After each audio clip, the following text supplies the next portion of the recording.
Rope. Hello, testing. Testing. Still got nothing. Oh, there's something. Yep. There we go. Hey, I think we're back on here now. Free labor. What you gonna do? Thank That you, being Ricky. said, let's introduce today's episode. Appreciate you guys letting us know because our producers didn't. That being said, on today's docket, we've got 3 high force topics for today. It's gonna be a wild one. Starting off with a pet cat thrown off of a passenger's train and dies in the cold. Ugh. Oklahoma prepares animal control for furry collection.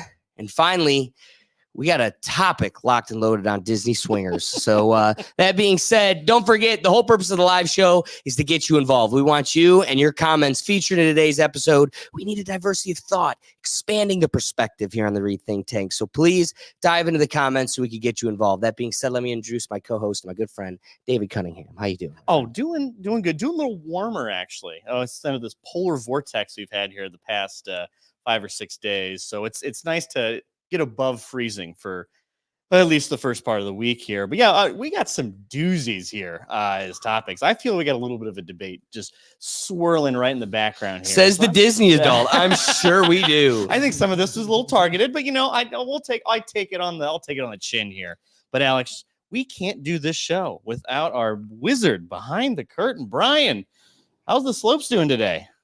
Slopes are a little bit drizzly, but this past week was the best week of the season so far because we got a good amount of snow and a good amount of man-made snow. But yeah, it's been an awesome time. All right. And let's start the show.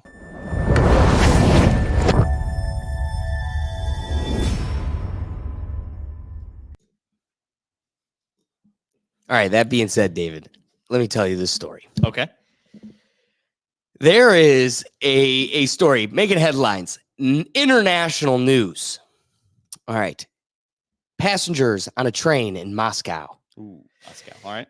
had their cat ejected from the plane to come to find out when they got to the train station, their cat wasn't there.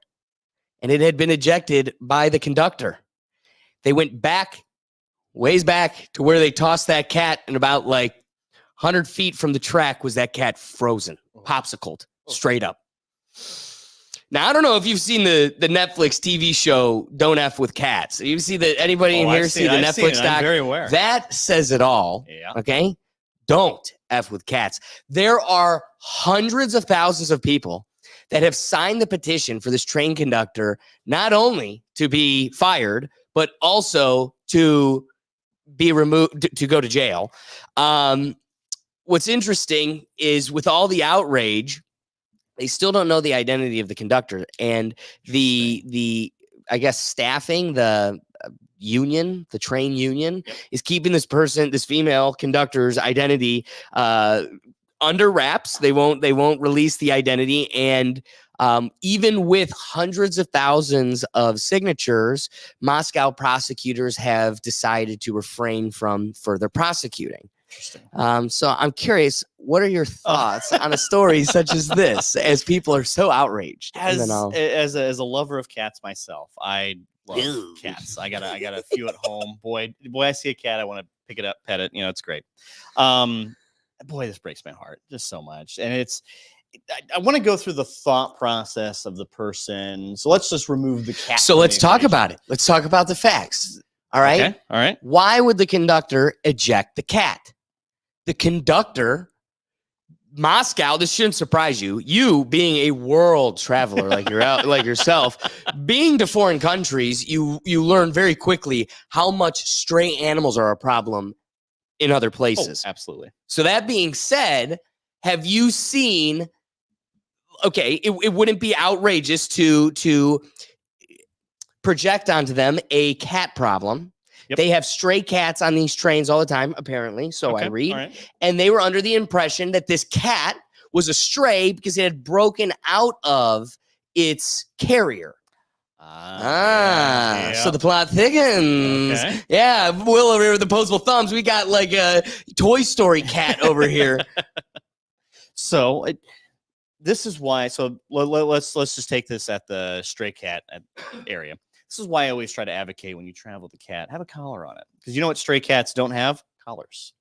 Also, I don't know what the temper of this particular cat was, but typically strays are very rambunctious, very like you don't really Yeah. want to. They're kind of they act like they're a caged animal when they're the least amount of a caged animal, but definitely they can be an issue in an area. And usually house cats are just kind of scared, but not necessarily like I'm gonna fight for my life. You deal with stray cats, they're gonna throw some paws at you. You're gonna catch a couple claws from that one. So I don't know. Again, this is all dependent on the temperament of the cat. This might be a wild cat. Conductor's like, you're out of here. Well, or you're just walking through the cabin and you see a cat. And you're like, how the heck did you get on here? Stray. And if you don't have a collar, you're turning into a snowman. Now, here's another element that's, that I think further comforts the situation. What I don't like, of the theme of don't mess with cats, these unreasonable cat people, or just like, I don't know, PETA animal enthusiasts. Who doesn't love animals? Like, nature is metal is a cool thing, but also it should make your stomach turn just a little bit because, I mean, if you have a heart, it's kind of gut wrenching, but also it's nature. So on balance with that, with the theme to these cats, if there's a nature to it, if we have a wild cat problem, I got to just get rid of this cat. Now, something needs to recognize, stray or not, throwing a cat out into the middle of Siberia is pretty much a death sentence. Like you just straight up killed a cat. Yeah. Like you did not set this thing up for, I don't know, another future. So I have a problem with that. But even though the union will not disclose the identity of this conductor, they are taking significant lengths to ensure this doesn't happen in the future. By that, they've implemented a protocol for scenarios exactly like this. Okay. All right. Where now they will have a drop-off station at all of the stations where they will have carriers that they can hand them off to, animal pound carriers that'll take them. And it's a safe place to leave them. Maybe they can spade them or make sure they're all healthy, got their shots, whatever, and then release them. So not only does it kind of help the animals that are out, but then it ensures no other animal experiences this, whether it's a domestic animal or a stray. But what's interesting is, of course, to the crazy internet animal people, that's still not enough. And they want this life. They want their life. Yep. And to me, I don't know how it becomes a more reasonable outcome. Like, listen, we don't need to kill a person over something that, could have been handled probably better, but also is far from the worst tragedy to happen in Russia today. So, let's just kind of water under the bridge, and let's be happy that all the stray cats are going to be taken care of moving forward. I don't know. Well, I do like at least the policy change. There is a culture of people who definitely think animal lives are above human lives. Just like, oh man, I'd rather hit a person than a car, or like, oh boy. Right, we'll get to that a little bit later here, Peanut Gallery. Yeah. But it is, God, it is just so inhumane to just throw a cat out the window. It's out into Siberia. It's not great. Now, do you remember the story? This was, I think, an American airliner. Someone had like a teacup dog or like something, like a really small dog, and you're allowed to take like super small dogs in the airplane. But apparently, this air hostess decided that the dog was too much of a problem to be in the seat of this particular airplane, like whoever had. Dang straight. So I like dogs. So they put it in the overhead bin. Okay. And wait. So the dog is in a box, like the dog's in a carrier. Dog's in the carrier. And the carrier's on a chair, on a seat. And that was too much for someone. That was too much. Now, I don't know the full details of what led from... And the dog, don't tell me the dog suffocated up there. The dog suffocated up there. Oh, my Apparently, God. Those are, if you did not know, those are airtight. And little did you know, someone grabbed the steering wheel and drove it right into a tall tower. So 9/11 untold stories. Yeah.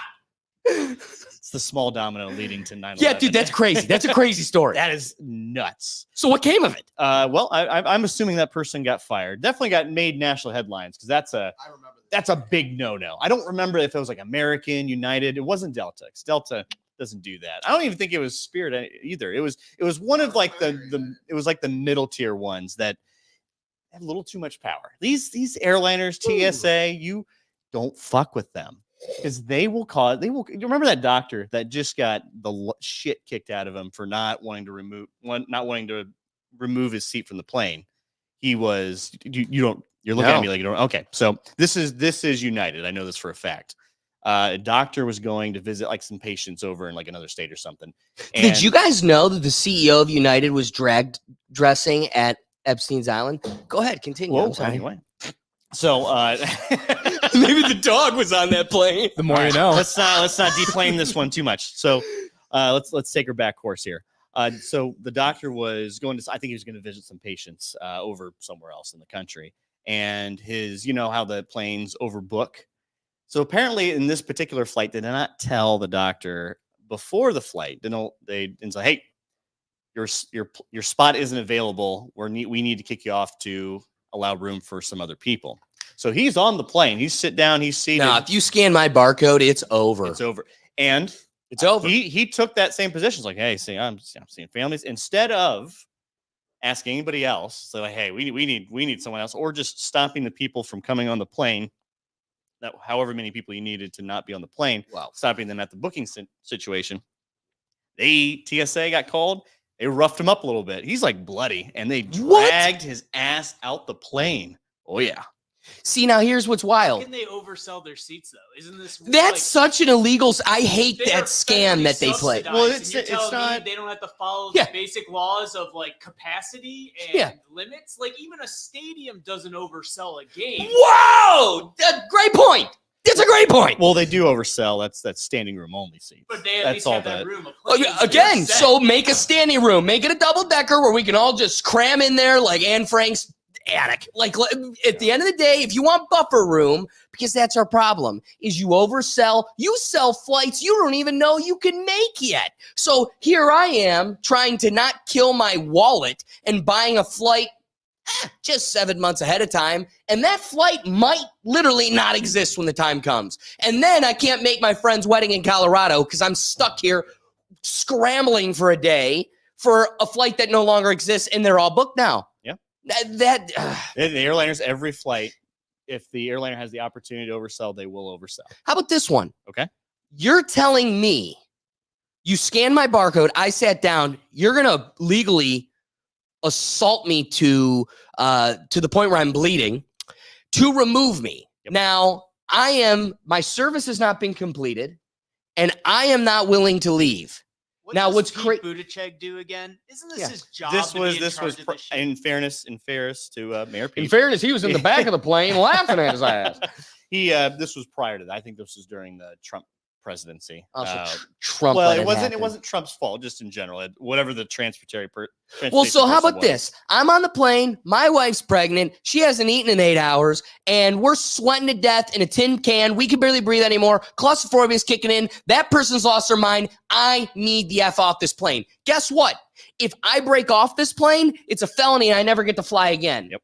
But you scan my barcode, have not completed the service, and you get to make me bleed and drag me off this thing when I'm not done? Yep. That's how this cookie crumbles. But hey, take billions and billions of half of all of our paychecks and subsidize our crony pals. You know, the ones that dressed in drag on Epstein's Island. Those ones. All right. Okay. I think we made a course correction. Let's bring it back to the cats. Okay. Cats. So you brought some crazy stories up. One of a stranger getting beaten up on a plane. Don't know how that grounds us. Remember, bring us back to track. Talking about a cat story that really levels with like the spirit of how crazy these people are. That while you were telling the one story, triggered this in me. Okay. When I was still an intern at the court that I work at, the magistrate was dealing with this old lady that had been now prosecuted multiple times for feeding the stray cats in her backyard. In this area, they had a true cat problem. They were actually doing like a huge program on collecting them and spading them because they were just humping like rabbits and just hopping. They're everywhere. And this old lady wouldn't stop throwing out saucers of milk and cat food and feeding these guys. So now they're all swarming. Now neighbors are not just finding cat poo everywhere, but now dead cats are just all over the place. They're just I'm the neighbor stuck with dead cats all over my yard because this old lady with dementia can't figure it out. Now, parallel to this, my grandmother, we would have loved to her been able to stay at her house where her husband died, and that would have been, something familiar for her, and it would have been perfect. But guess what? Grandma would get too triggered by the mailman or anything that moved, and she'd call the police for no purpose. And finally, the police looked at us for the final sake and said, if she does it again, we're going to have to arrest her. So guess what? Unfortunately, we had to deal with the miserable reality that many Americans in this country did, and she had to go into a nursing home. Made life difficult. You're morally torn the whole time. But guess what's a necessary precaution? Grandma has now been dragged in front of the judge now 4 or 5, 6 times.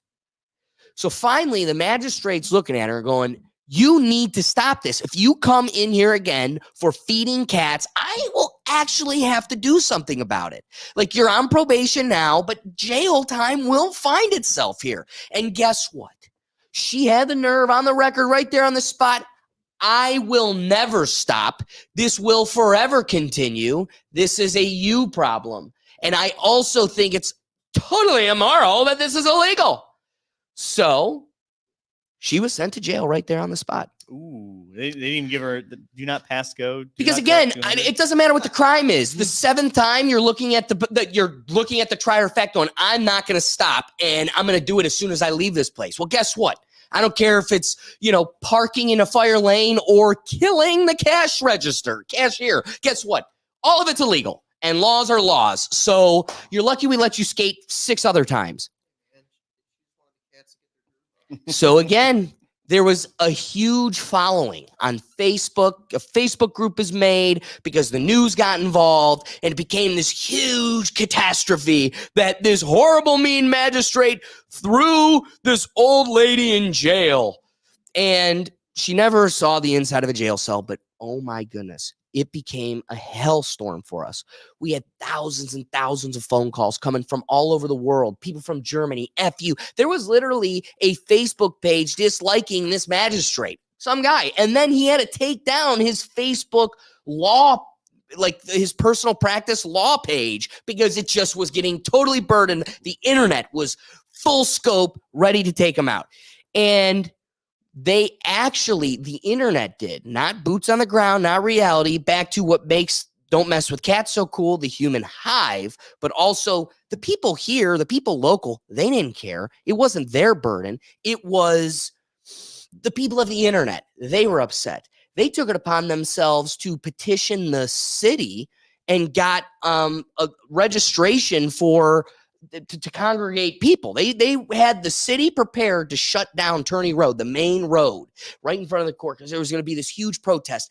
We are getting notifications on the phone and emails by hundreds that there will be thousands of people. Anticipate, get the police ready. There will be tons and tons of people. The day of the hearing, because the judge is going to review this because it became such a hellstorm. The day of the hearing, there were quite literally 4 people in the parking lot. 2 of them holding a sign that said "Cats Lives Matter," which that line aged like a fine wine, because in like 2013, that shit was hilarious. Now it's like, oh my God, 4 white people, cats lives matter. And it's just, so I guess that would have blown up into a whole thing now too. You're talking about the internet and people getting mad about things. 4 white guys holding up a sign saying that in today's time would have been a whole other thing. Yeah, right. They would have been canceled. The left eating the left once again. They would have been taken out. It for sure was not 4 guys. It was 4 women. I think. Yeah. It was 3 women and a guy. Hey, But you need representation. But the pant legs on the man was probably pretty short too. So in the gray, the folk in the gray. That being said, let me give my wrapping thoughts. Okay. Cat people are crazy. Whoa. This is my wrapping thought. All Brian, right. give me my camera. Yep. My wrapping thought is this. There is a thing. Google it. as soon as you're done here because you got to finish the episode. We got 2 more the even better bits. That being said, Google toxoplasmosis. That is a disease, a viral disease that is commonly found in rats. It has been a long-term evolution advantage for cats, and it's a virus found in cat urine. The cat urine, it evolves the mouse brain or rat brain to be sexually attracted to the scent of cat urine. And so the evolutionary advantage of that is it brings its prey to them. And and that's why you're not supposed to have pregnant women around cats. Google search it. I think it's 60 to 70% of Americans all have toxoplasmosis. And so it isn't that you just love rubbing your furries. Not those furries. But it's that you literally have a viral disease and your brain is broken. That's why they're all crazy. Now, there is something cool to the human hive. I love the fact that humans being upset over a cat video are able to break down the manufacturer of the blanket in the background, the door handle, to triangulate it's this hotel in this foreign country on the other side of this floating rock in space, and they were able to triangulate to a person. That's cool. There's something neat about the human hive going on, but also I think the will of the human hive can be misdirected because in the case of the pet cat popsicle, there's something really cool about the fact that I think this is the perfect compromise. The person doesn't need their life ruined. Their name doesn't need to be known. They know they did wrong, and I'm sure they don't feel so good that they killed your pet cat.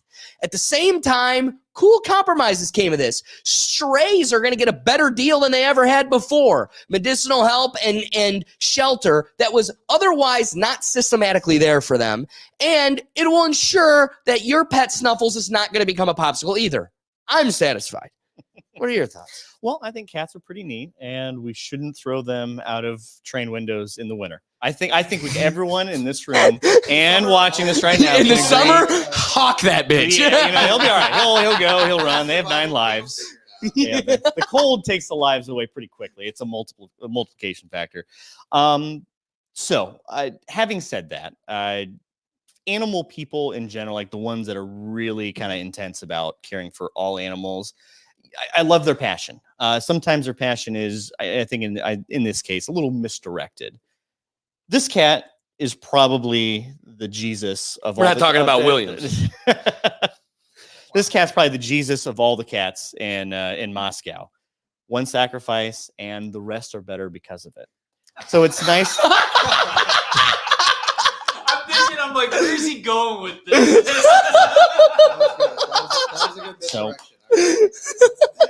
So they are going to be in a better place, and RIP that cat. I hope he's in a better, on the Rainbow Road, Rainbow Bridge, over the tundra, so to say. Yeah, I think cats are cool. Dog people, and they can get a little weird too. You don't need to bring your dogs every single bar or restaurant. Cat people, you don't see that.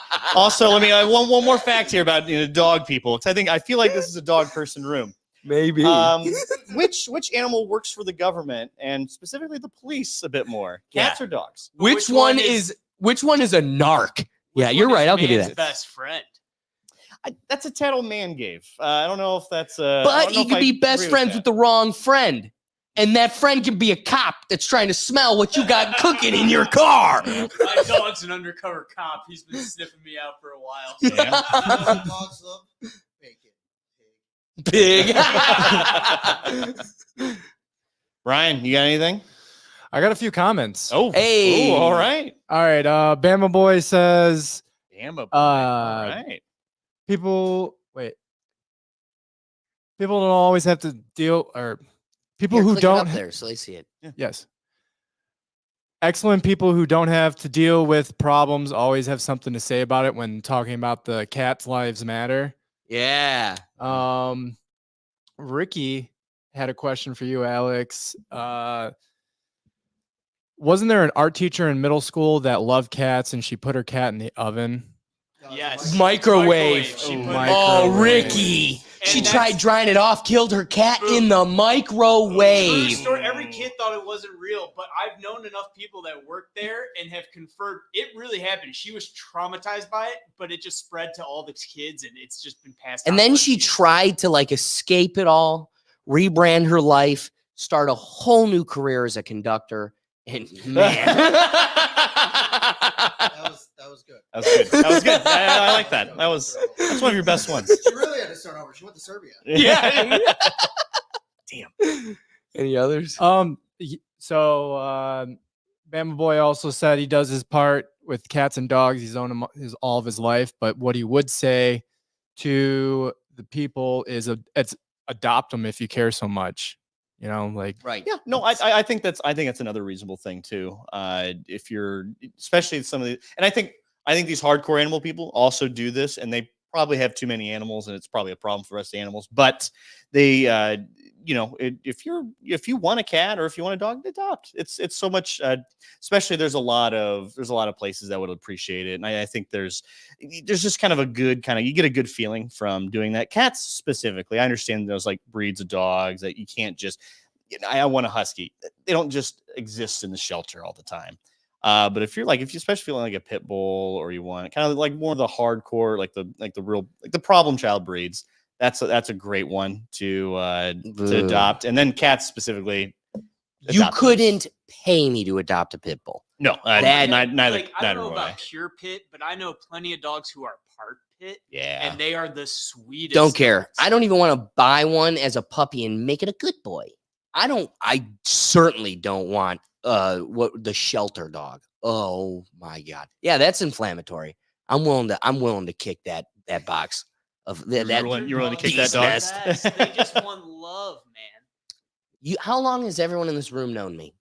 If my dog exceeds 10 pounds and I can't like kick it when it becomes a problem, not my dog. Wow. I don't kick my dog. I'm saying, okay, now I have to expand. The philosophy is this. The philosophy I can't is kick my dog. It's not my dog. the philosophy is, if you ever go to a friend's house and they got the big dog, the dog that's like 40, 50, 90 pounds. I heard a story of a 99-pound dog that was biting babies. Okay, here's my thing. If I show up at your house and your dog is on the couch and I'm looking at you, we're looking at the dog, I'm looking back at you, like, what the fuck are we doing here? That is a dog. Get the dog on the floor. I'm the guest. I'm not telling your dog your shit. Know your dog's place. The dog lives there, not you. And exactly. And I'm your guest. So guess what? When you come to my house, I'll roll out the red carpet. And if I can't come get the same reciprocal thing at your house, don't expect coming to my house Your again. dog's sitting on the couch. I'll either move Pick the it up. dog or See sit how- next to it. Look how But I'm not convenient that gonna is. yell about the The dog second you need it to move, I or you can literally just pick it up and move it. So this sounds like you have some experience in this problem. How about this? When I was on my way to the bus stop in first grade, there was this Dalmatian that would run up and down the yard following the electric fence, just barking its nuts off at me. And it always scared the hell out of me, but it was behind an electric fence. One day, the aggravated balls on that Dalmatian got even extra aggravated. And for whatever reason, it gained a confidence it never had before and leapt through the electric fence and jumped on me, ripped me down to the ground, had me pinned on the ground. And as it's like biting at me, my neighbor, fortunately, my neighbor's mother tackled the dog off me and ran it back to its house. I'm not a fan of big dogs. And here's the thing. I'll go to my friend's house. I got a nice, gorgeous, straight up beautiful golden retriever. And that thing means nobody, no harm. It's also disgusting. Just covered in slobber. Your dog, it has more mucus than a baby. Just, and it's like, yeah, there's nothing yummy about it. Nothing about it gets me excited. When I have this little dachshund, you're like, oh, this little wiener dog, That's all I need. That's all I want. But you also have to worry about an owl swooping down and taking that thing. That is true. Yeah, have to so- go outside with it every time it goes outside. You gotta make sure that an owl that literally sits on the branch. We live in the woods. There is an owl that literally stalks our deck. It knows where the food is. One day, but we're always vigilant. Literally, the past dog, Roxy, my mom actually physically pushed an owl away as it swooped in.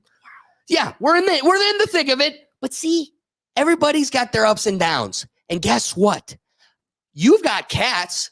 I've come to your house. It's been a great time. I am not picking pets for your home. I'm picking pets for my home. And I'm judging my experience the second I leave your home. See how that goes? I still enjoyed myself. I'd still welcome myself, but hey. My rule of thumb is simple. If the dog's big enough to beat my bitch, it's too big. Yeah. It's probably a better way to I live put by it. that. Yep. I live by that. What's up? William Scandner Hey! wanted to know. Scanner, all right. William, he wanted to know what breed everyone would be if they would be reincarnated as a dog. Man. I said I'd be a shepherd, any kind of shepherd, Australian shepherd, German shepherd. I'm feeling a beagle. Will's got me hooked. I'd like a beagle. I get to go out there, be outside, be a little animal, but then also get Wendy's chicken nuggets on the way home. Oh, man. Ricky would be a husky. I like that. Jack Russell. Yeah, about the same. Doug would be a parrot. Doug, you want a cracker? Yeah. We'd all be.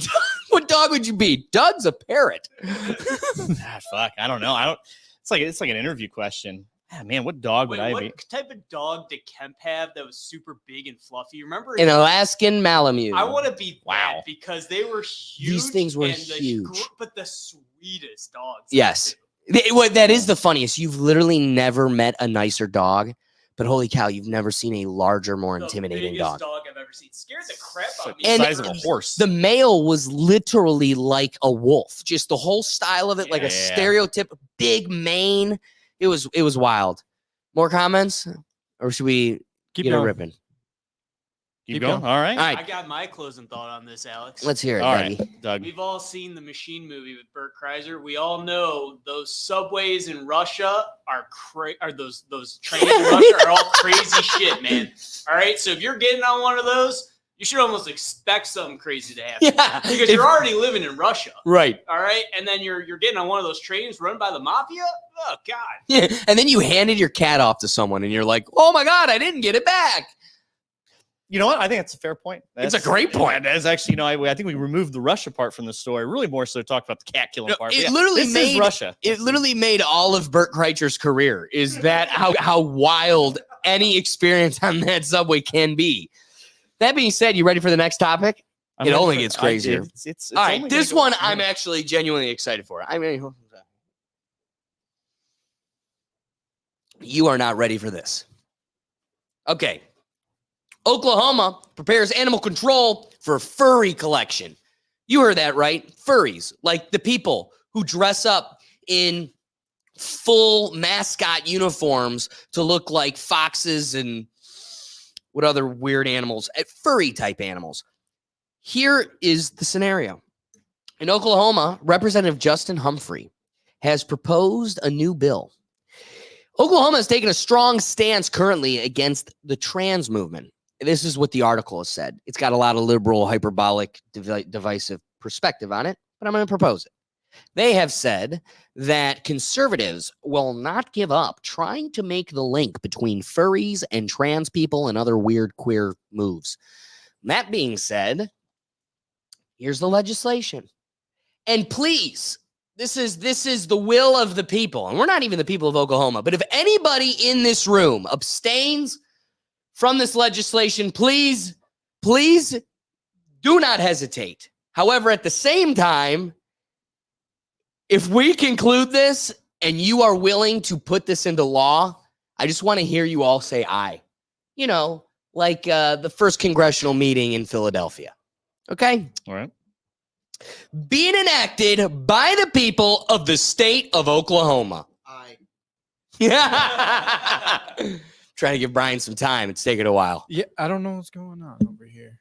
Well, if you go down, there it hit is. present. Okay. There I was, yeah. But you don't even have to do that. You can just hit present. I know. I was just trying to find the. Yeah, go on. Well, I can't. You're Just good. trying to wait. we go. Yep. I'm working on it. Don't you worry.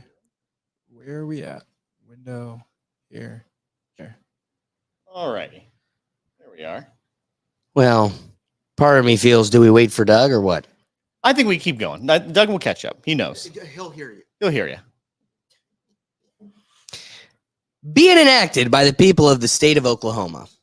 Students purport to be imaginary animals or animal species, or who engage in anthropomorphic behavior, commonly referred to as furries at school, shall not be allowed to participate in school curriculum or activities.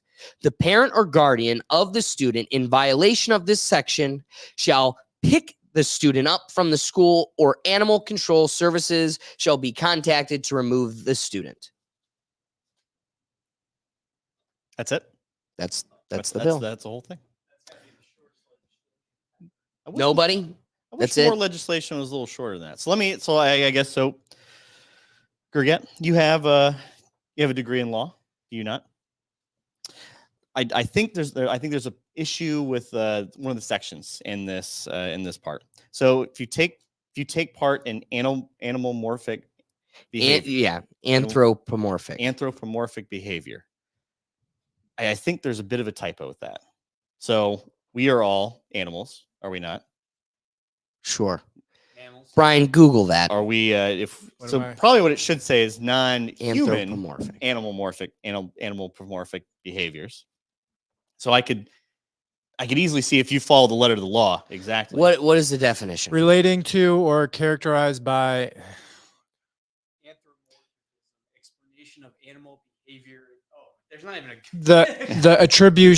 The attribution of human characteristics or behavior to a god, animal, or object. Well. Yeah, so Okay. that's gross stuff, dude. Well, so you have children in the playground, and they're playing like, I don't know. They bark like a dog. Have you ever seen a child bark like a dog, or like meow like a cat, moo like a horse, or moo like a horse, moo like a cow, oink like a pig? I've seen both. Under that law, because it's very tight. It's No, a very it's tight law. sexual behavior. I don't know. Well, so wait, say that again. It's animal-like behavior. What is the definition? The attribution of human characteristics or behavior to a god, animal, or object. So in theory, you could bark like a dog, and that's putting, animal behaviors as a human. Is that not true? I think this allows them to take it on a case-by-case basis and enact it when necessary. You're picking up on something, right? Like if dressing up like a furry, because here's what they're trying to prevent. Absolutely. A North Carolina, I was almost a North Korean, a North Carolinian school has to put litter boxes in their bathrooms for mentally unwell students. So if that's the case, we need to put things up to stop that. Okay. So I think it being taken on a case-by-case basis, we can evaluate, were these some kids just pretending to be wolves? Or because there's a culture to this. It's a snowball effect. You've got weird furries congregating at your local library, and they're trying to entice kids. A coworker of mine whose child is 12 comes home and tells her, "Mom, I'm a furry. I'm a furry." What is that? And who implanted that seed? Other kids at school. Well, who implanted it in them? So yeah, there's a weird culture brewing. I see you, TikTok. That phone up there, you're part of the problem. You're the one feeding a lot of these ideas to kids. So what are we trying to bar? Is parents coming in and demanding you put in litter boxes in the bathroom. Us having to, we can't call you he or she. We have to engage with you as if you're a cat. What's up, Brian? Yeah, Bama Boy said, if you act like a dog, we'll treat you like one. Get him a dog bowl. Yeah, exactly. But again, Put them outside in the cold and tell them to go to the bathroom. That'll make them realize they're not an animal. Right, bingo, because that's it. You're not an animal. Have you ever watched a dog go to the bathroom? They look ashamed to be doing it in front of you outside. I think they're pretty damn proud. Yeah, they're proud. They stare you down right in the You eyes. think they're proud? You think that's why they're staring you in the eye? So I you're- think it's shame. It's like, Look buddy, you're what you picking up gotta- my shit after this. Yeah, look who's cleaning I did this a up. hot, steamy one just for you. Yeah. Yeah, they're not ashamed. They're proud. They're very proud. Anyway, continue. I totally lost my frame of thought. I mean, so just thinking about hot, steamy dog poop is just. I just think like we all know what the underlying root is, and it's just like a weird fetishism. And Right. They're trying to like keep it out of the school, like truthfully. Right, because again, I like where your brain's at, David. Right, like you found one hole, but the bigger hole that I find in it is behavior. No. This is where you are wrong. Actually, Okay. it is. You got to fit. Sorry, this is why statue rating is so important and takes 3 years to figure it out.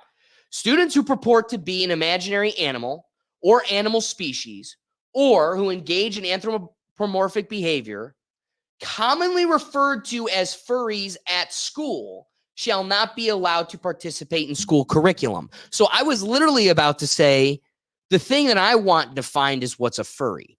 And it's saying anthropomorphic behavior, acting like an animal, pretending to be an imaginary animal in the spirit of a furry, which would be dressing up. And again, that becomes distractive in class. You've got like, what I wanted to be curious about is where do you draw that line? Because we grew up before furries was an actual mental illness that we're stuck with today. There were weird people, some of them even being on this podcast, where they would literally wear cat ears in school, just like a headband where it's little cat ears. Well, yeah, I think she wore cat ears on the damn podcast. But that being said, that you also had people of the same vein that would literally attach a tail to themselves. And that was it. But like, where do you draw the line? Because these furries, it's an evolution. Then it becomes the mitts. And now you look at me, I got little paws. And now at some point you're wearing a full costume.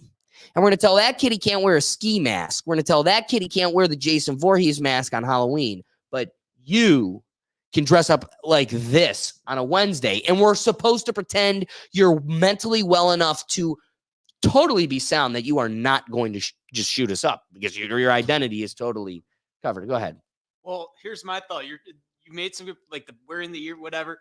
But you know what first came to mind is Playboy bunnies. They're wearing bunny ears and they're wearing an outfit with a little bunny like poof on the butt. Everybody's favorite anthropomorphic. Because if that is, I don't think that's that bad.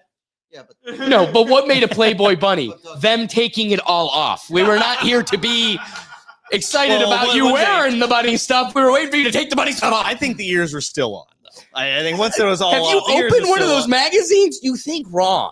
Clearly, I'm the only one that had a childhood here. Doug's point's not bad. The only difference is it's like animal-like behavior. Them behaving like Yeah, they're not trying to be the rabbit. Like I've never seen, They're just with a carrot. dude, open the first page. What's up, Doc? Open the first page of Playboy and it's just like chewing grass. Yeah. It just pans through the Playboy Mansion, girls next door, and it's just 3 girls just chewing on grass, like. Nom, nom, nom, nom. Oh man, that makes me. Yeah, exactly. What do you think about that, Howie? So, do you think this this proposed legislation is reactionary, or is it? Do you think Oklahoma's having some issues here with furries, or is this a bit more of like kind of conservative peacocking? Oh, you Who didn't hear? cares? You didn't hear? All the furries are there. Yeah. Well, it is funny. Literally, I just watched. I'm waiting for everybody to get here, getting things set up. I was watching.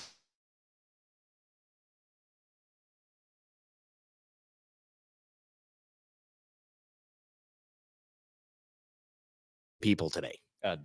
And through being in a podcast, it becomes even clearer. And so a lot of the criticism in his comments are that, like, you're not very well grounded. You are very removed from people. And he goes on this rant. I'm not removed.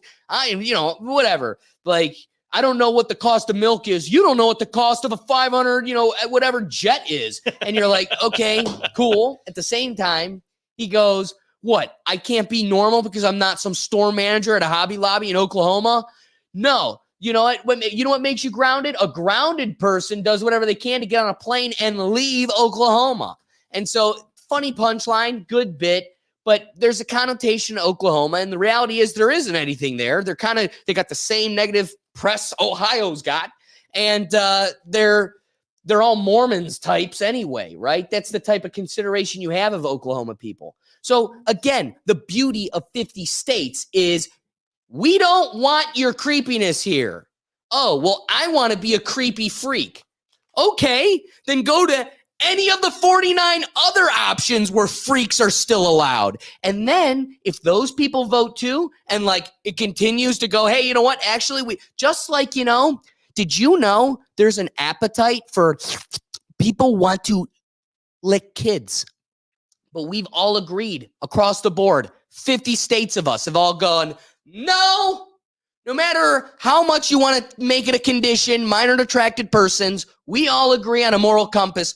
No. So guess what? If Oklahoma says no, and then New Jersey says no, and then Maine says no, then guess what? This is the century-old beauty of what the Greeks created, democracy. So you want to go be a freak and tuck your tail between your legs, California's calling for you. But Oklahoma don't want none of it. And guess what? I bet you there's a freak in California missing a few teeth that's like, you know what? I think I'm going to make my way to Oklahoma. Them be my people. And then there's other people in Oklahoma that are like, I just love the feel as it caresses up my back. I need to leave this. Then leave, baby cakes. Get the fuck out. I don't know. So I think our government can spend a little bit more time doing other things. Dude, furries. I am not a furry advocate. Dear Lord, have you seen furries in real life? Yeah, dude, they're freaks. It's uncomfortable. It's an illness. It's very uncomfortable being around them. And they usually, now, I think in fairness, have you seen homeless people? I have. Did you know homeless people like being there too? They do. think they're supposed to be there. That's where. And there's actually something unwell there. And so a lot of people want to intervene. We call it in America a mental health issue. But you know what doesn't help the issue? When you think you're a fairy and we force everybody's speech. This is literally necessary. This is a necessary stance. And if you disagree with it, then you move and then you don't vote for it. But the reality is somebody's going to finally stand up against this crap. I don't think this is actually, I think if it ever came to a vote, I think the way Oklahoma does, I think all representatives within Oklahoma they can just put a bill up and it's publicized right. and all that. And then we see some of that here. I don't think this is going to get too very far, but no, let's assume this gets far enough here. I think this also might be a First Amendment problem as well.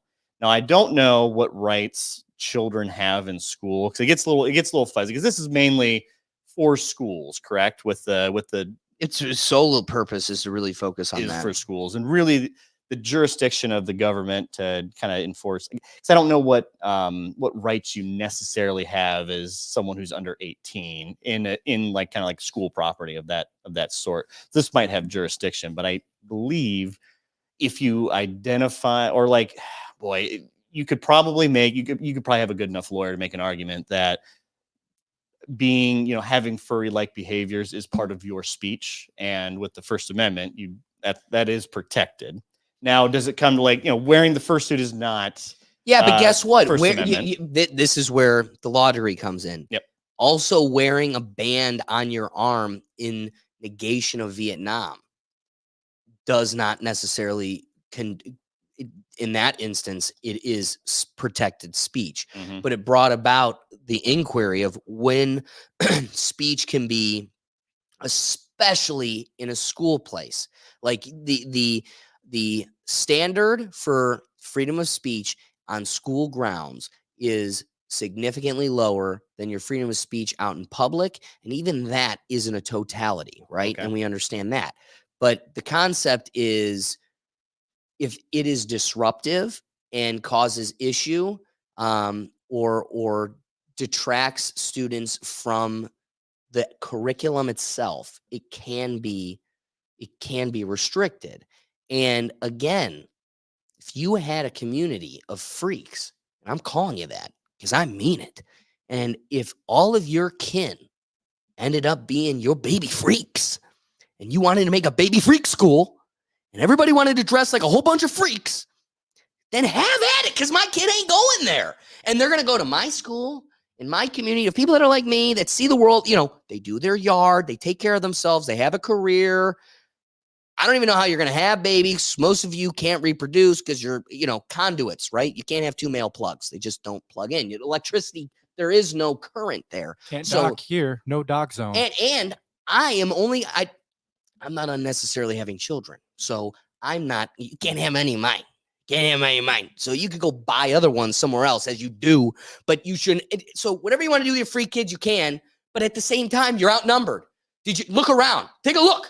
You're in the free place of freedom. A whole world comes to this one little giant island for freedom. And you're looking around. Oh my God, I'm the only freak here. Nobody else wants to freak around at the school with me. Yeah, that's where we're at. Freedom, actually, democracy. There's a limitation to that freedom when we all think it's a freaky thing. I get what you're saying, and I do agree. But also, it's like that's like the issue with the internet. I feel like furries is more of like an online community that just sort of like kind of infests other communities. True. I agree with you might that. Have your 2 or 3 at your school. Boom. We knew 'em, we all had them, but it's like, yeah, we didn't associate with them, but there were people probably in Minneapolis that were just like tweeting at them, DMing them, all that thing. That's what kind of keeps it going. And to me, that only furthers my point. The LGBTQ XYZ PPI 1 2 3 has to just keep adding, right? People attracted to AI, people attracted whatever, people attracted to iPhones, right? That's got to be in there somewhere. You've got all these. They have to do it because if you look at the numbers, the main chunk 3, those 3 letters. Literally out of a tribe of 350 million people, they only make up 1.2% of the population. The G's, the B's 1.2, the T's 1.1. Okay, so altogether out of 350 million people, you're looking at about 5% of the population that we allow the voice size of 50% of the population. Will makes the greatest point. This is a freak in a basement alone in Ohio that can reach out and contact the freak alone in mom's basement in Oklahoma and the freak in New Jersey. And then they all are like, we literally do nothing with our lives. So let's put all of our money to this one convention in New York on this one day. And then they get there and they're like, there's so many of us. Yeah. Basic statistics, 1% of 350 million. Yeah, there's 1% of psychotic freaks. You found them and you all found each other. But you get to live in this delusion like there's a significant population, so significant that your voice not only should be equal to all of our parents that just had regular kids, some in band, some in football, some in theater, just regular ass families. Your voice shouldn't even just be equal to theirs. It should be greater than. Comments. Yeah, Bama boy is really going off in this. Let's hear it. section. All right. So it starts off with and let's see how far they can take it, because if they really identify as an animal, animals don't really have rights. Yeah. The problem is We should just put a snare in the middle of the hallway. since they believe they're animals and other people should have, like if you say you have to treat me like an animal and stuff, like, no, that's not really how it is. Like, I shouldn't be forced to say what you believe you are. And he has no problem with the Playboy bunnies with the ears on, and he's sure that none of them think they're actually rabbits. People like that are out of touch with reality. And what a big problem is some of them teachers and try to teach other kids their beliefs. Yeah, that's the other piece too. Cheers to Bama Boy. I mean, Yep. those are all great, but the biggest piece is that. Yeah, thank you, because there are greater policies to this one. Maybe it is just grandstanding. I like your word. You always you only use it on the conservative side of things, but sure. But that being said, it doesn't mean that it isn't catering to an ideology or a belief that's actually agreed upon.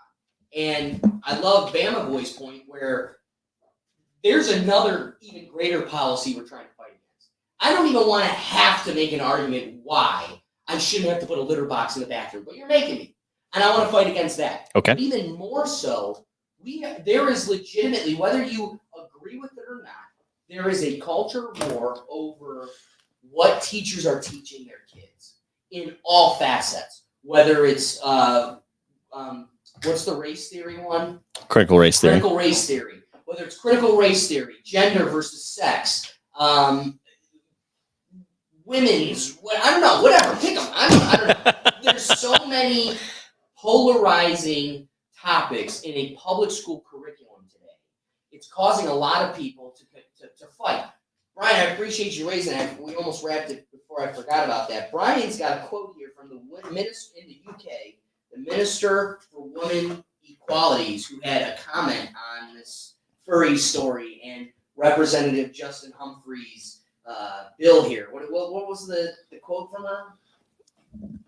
They are aimed at undoing 2 decades of law that grant people the right to change their legal genders and protect them from discrimination if they do or plan to do so. She elaborated, pointing to the facts that the UK Minister for Women and Equalities used to the furry kid story to call for an emergency investigation of school and with teachers who affirm trans identity. I got something hyperbolic for you. After hearing that, at first, somebody that's totally all about libertarianism, right? Like just liberty, let everybody do whatever everybody wants. Yep. I am actually all for. Alec, you're Oh my God! Yeah. Oh my God! I wonder what Thank caused you, that. Ricky. Yeah, I probably hit her. Was I mute for a while? I don't know. You were mute. You were telling everybody you were No, well- libertarian for the most part. Well, no. So that being said, You're I stand by the legal right to change genders at first on its surface. Like, sure, you have the liberty to do whatever you want, but actually, polarizing point here, hyperbolic point. I actually don't stand against making that law because this is so binary. This is so black and white. It is what it is. I don't. You know what though? I'm going to flip it on its head. Okay. I think the legal. This is how I pose it to you, liberal that wants to fight me on this point. I think your legal gender that cannot be changed. You know, your legal right to change your gender however you want. No. The gender assigned to you will not be at birth. No. That, we're going to strip the liberal of the liberal narrative. We are going to assign your gender upon your death. And I'm not even going to do it the day you die. I'm going to throw you in a field where your body's going to go. And we'll check on it in like 10 years. And what the gender of the bones tell me, that's your gender. So like Rome, they could have called themselves whatever they wanted, but we know this is a male's body. This is a female's bone. That being said, that's what we're going to base it off of. Call yourself whatever you want, but in the legal sense, your identification, you are this. This is what your biology is. Cut up, mangle, do whatever you want. Make, hormone cocktails that you shove in a syringe in every orifice of your body. But you definitely cannot deny the reality of the biology. And that should be unwaverable. You don't change your name. You want to change your legal name from David to Bob? Welcome, Bob. But guess what? Your bones are your bones, and they're going to stay that way. So I disagree a little bit. Of course. Your mic went quiet. I think if you're going to change anything, it's got to be a really high bar. Like changing your last name's not easy. Tons of documentation, lots of little kind of nitpicky things you got to fill out for the government to get your last name changed with a marriage certificate, and then changing your actual legal name. I think it's a little bit easier. You might know more than I will on this one, but I think it is still a fairly high bar. I think when it comes to like gender, if you truly want to change your gender, it's got to be a high bar, and there's probably got to be a cool down period. Because I think with names, you can't just change your name. At this point, I'm willing to be provocative and mean enough to just say I'm not convinced it's not a mental illness. Like a decade into this game, I'm done pretending. I'm not convinced. I mean, I'm 100% convicted that you are mentally ill, and I'm not convinced otherwise. So, as the loving liberal that you are, can you tell me why that is the case? I drink one Voodoo Ranger, and now I'm a liberal. But the Oh boy. Oh man, that's That's a a good section. yeah. Uh-oh.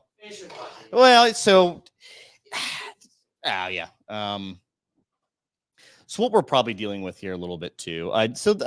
We did have trans like body dysmorphia. That was our gender dysmorphia. That was in the DSM-4, and then they changed it back in the DSM-5 and actually put in like video game stuff. But anyway, it was for quite a while a mental illness. It was there. It was, the community did recognize it, and I think what we see, part of what we see here with the trans movement is there was a lot of fight for gay rights, a lot of fight for gay people being be able to get married and have kind of equal rights under law with marriage and all that. And I think at this point, most people agree that that's fair, just how it should be.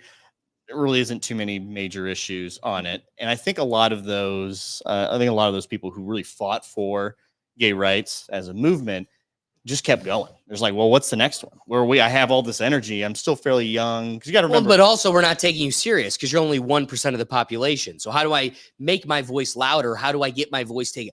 Because the reality was the fight was to get married. Yeah. And that was a human right that only made sense. So by a certain point, it was like, well, duh. Yeah, let them all get married. Well, now you've put millions of dollars in making these corporations that, are pushing a narrative, and you had to get, people that are dressed up like foxes and people that want to, cut their wiener off. You had to get them on board so that way you could just marry your husband. And now that you can marry your husband, you're like, well, shit, we've got this whole program.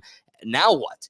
Okay, well, now we got to get litter boxes in school. So now we got to put puberty to an absolute halt in children.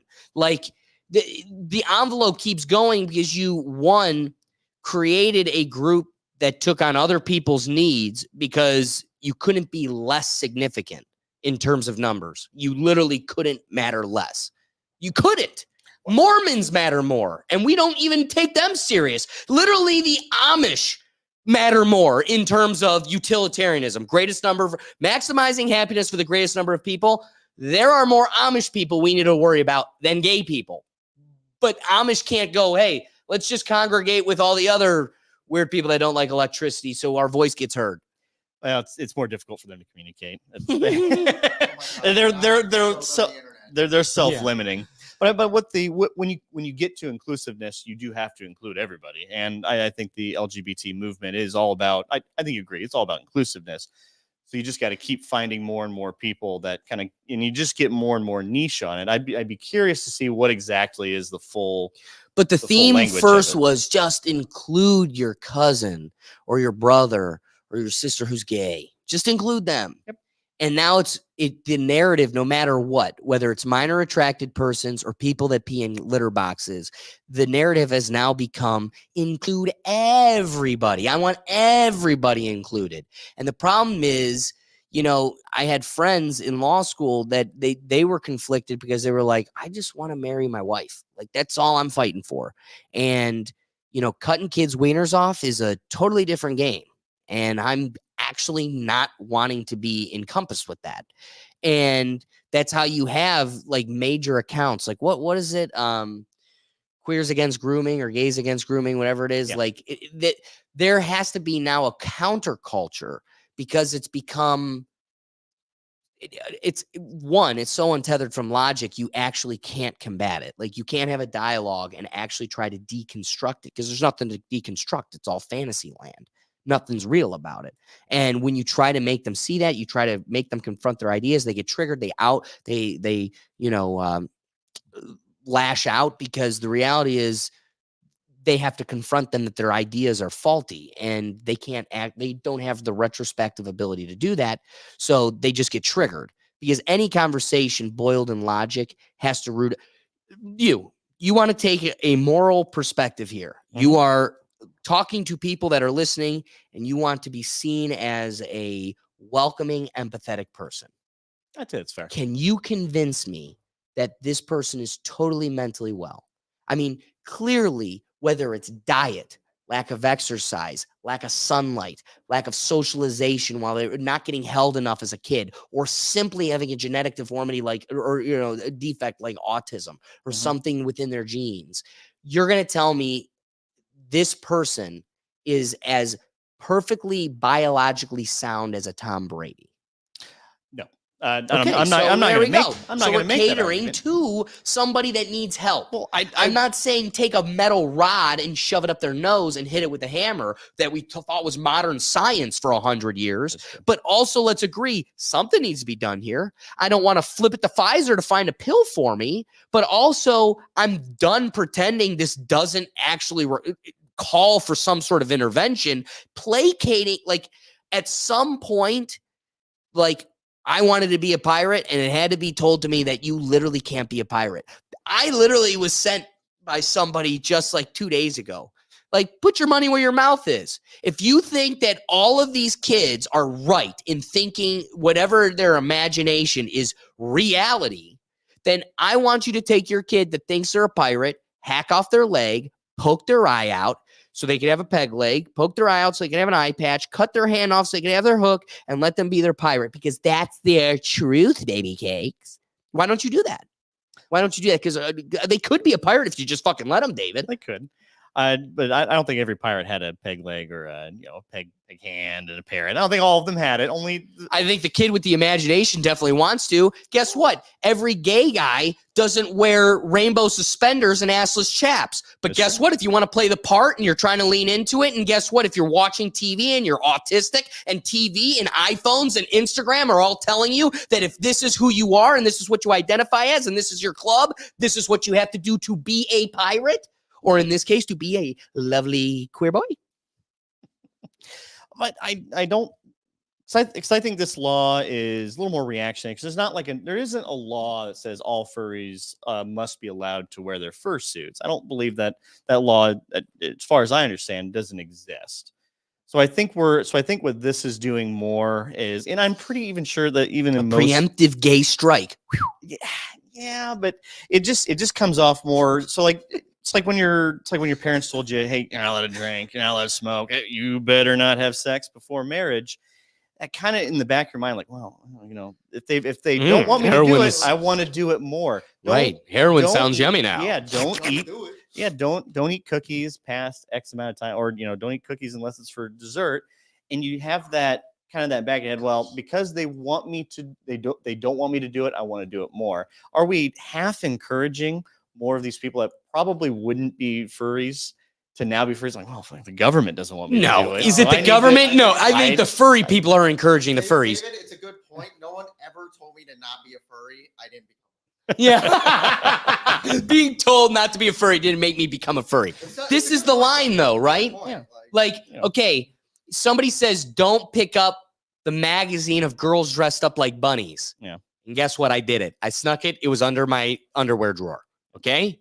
At the same time, though, there was not, guess what? My nature, God, the ordain, made my DNA need that magazine, sloppy and crumbly, hidden under my socks. At the same time, though, that same nature ordained from above actually had zero interest and then transferring into humping my stuffed animal. Nope, stayed with the magazine. And then it evolved into a real girl. The instance we're talking about is the person that also can't take the leap. These are misfits. These are people that are literally in a world of their own and just happen to, again, reach out and find the other freak in a basement and go, oh, I can have human contact? And again, Like I still come back to the thing. I think the biggest thing for them was 4chan and like Reddit, and like avenues like that where they could just like communicate nationwide with others. Like I like that. I'm going to wind it back. Okay. I'm being cruel. I'm being cruel. Admittedly, me, never. Admittedly, for the first time, there's this girl named Abby on TikTok. She has autism. She is on Netflix show Love on the Spectrum or whatever it's called. And it's truly entertaining. And, I watched an episode for the first time because I was seeing these TikToks and these people seem very interesting and they're very different. I think there's something fascinating about autistic people because where they are socially different in many respects because of their anomaly, they're like the smartest people.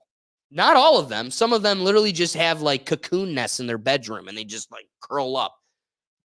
The accountant, though, that's a real thing. That also doesn't seem extraordinary because it's also a cool symptom. I don't want to live in a world without those types of people. You know, as a kid, I was always afraid, like, God, please don't punish me with a Down syndrome person. I always thought that.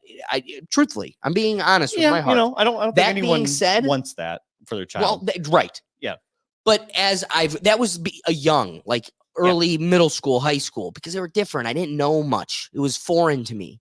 But the older I've gotten and the more I've been exposed to people with Down syndrome, you learn that they are probably the greatest blessing for those families. Like there is now a foundational pillar of happiness and joy in all of these families. It's different. It poses its own difficulties. He's not going to be sneaking out of the house to go get into trouble with his friends.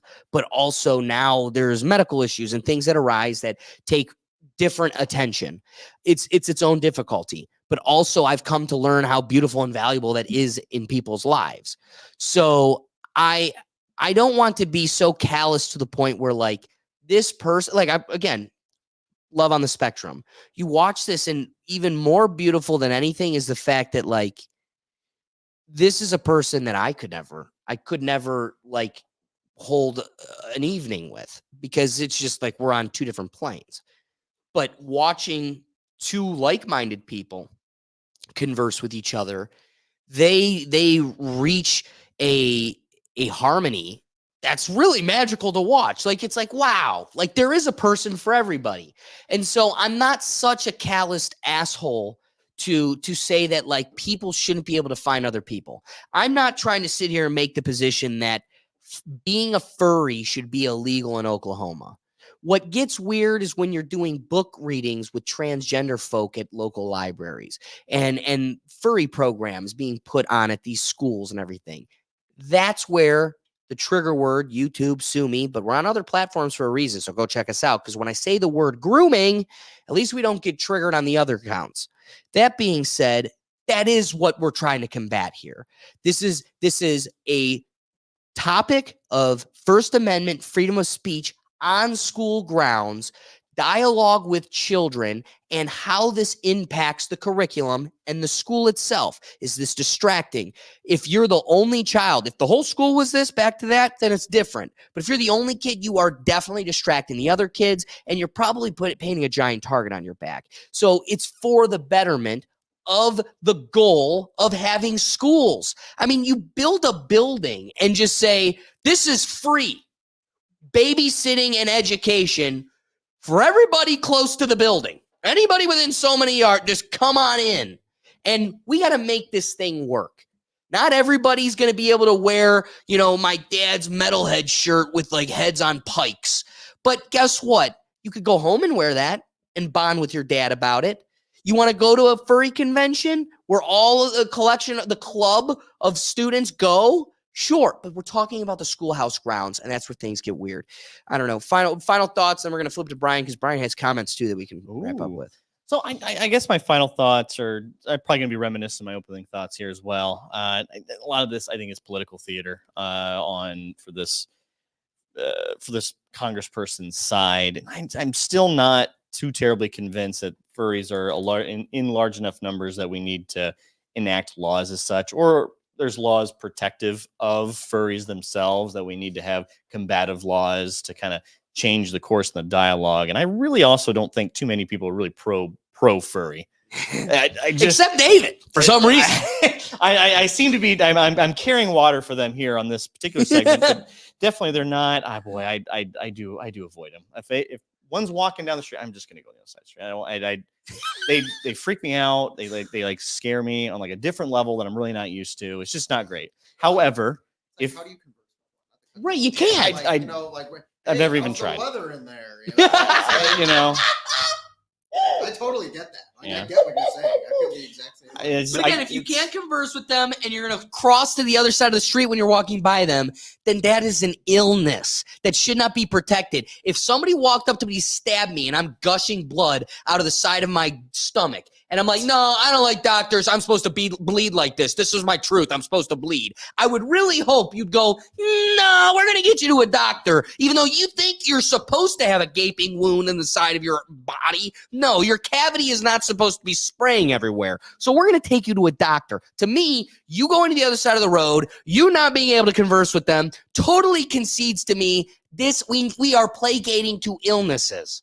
I don't know. you know, they're weird. They are weird. They're hard to relate to for the majority of everybody, not just normal people. Everybody. There's weird people going, I don't want any part of this.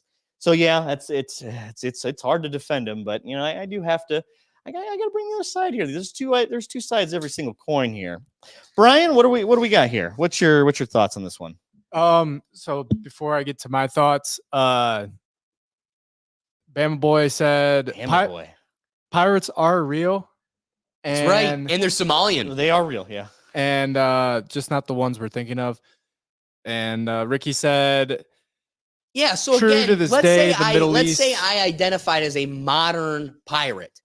Ooh. What, I just get to go in blackface all the time now? No, I'm a modern Wolf. pirate. They had that South Park episode. Right.